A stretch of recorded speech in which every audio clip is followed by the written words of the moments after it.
Hello guys, स्वागत आहे तुमच्या नवीन ब्लॉगमध्ये. आज थोडं ब्लॉग कॉमेडी येणार आहे, थोडं गस्तीमध्ये सुद्धा आहे.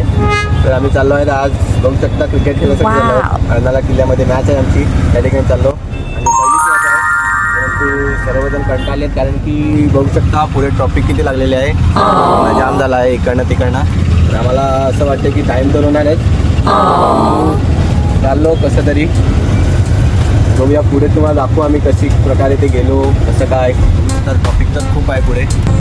हे बघा, आम्ही सर्व इथे गुंतलेलो आहोत आणि आमचा एक इमानदार प्लेअर तुम्हाला दाखवतो. इमानदार प्लेअर बाबा, किती पण संकट असू दे पण स्वतःला सिद्ध करण्यासाठी म्हणजे तो प्रयत्न करतो. तुम्हाला दाखवतो विक्टर साईनाथ बघू शकता. आमचे रिक्षामधले काय बोलतात ते आमचे मतलब महत्वाचे प्लेयर टीममधले बाबा म्हणजे त्याला माहिती आहे रिक्षात बसून काय भेटणार नाही. बाहेर निघल्याने ट्रॉफिक सुद्धा, कारण की आमचा पारोल भिवंडी रोड खूपच खराब झाल्यामुळे तू जास्त खोटा नको बोलू, परंतु तो त्यासाठी नाही, मदत करण्याच्या मागे त्याचं दुसरं कारण होतं. त्याचं उद्दिष्ट दुसरं होतं, मुली बघायचं उद्दिष्ट होतं. नाही रे, असं नाही. अरे असं नाही, खरं बोलतं का?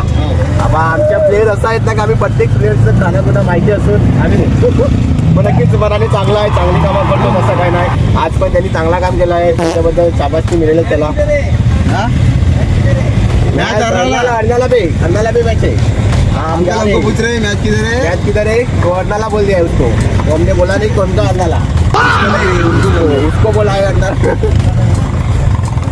इधर बहुत ट्रॉफिक है तो हमको जमता नहीं इधर, तो बाद में मांगा भाऊ तुझा मागा आहे. अरे डायरेक्ट ट्रॅफिक क्लिअर करता भाई, खाना काम नाही मिला. खाना काम नाही त्याला आताची क्लिअर करावं लागते. मध्ये गाडी आली ना, त्या माणसाची तोडलं कसं म्हणजे नाही, तू माझ्या मागाला, मी पुढे होतो. असं झालं का? मागं पुढे झालं का?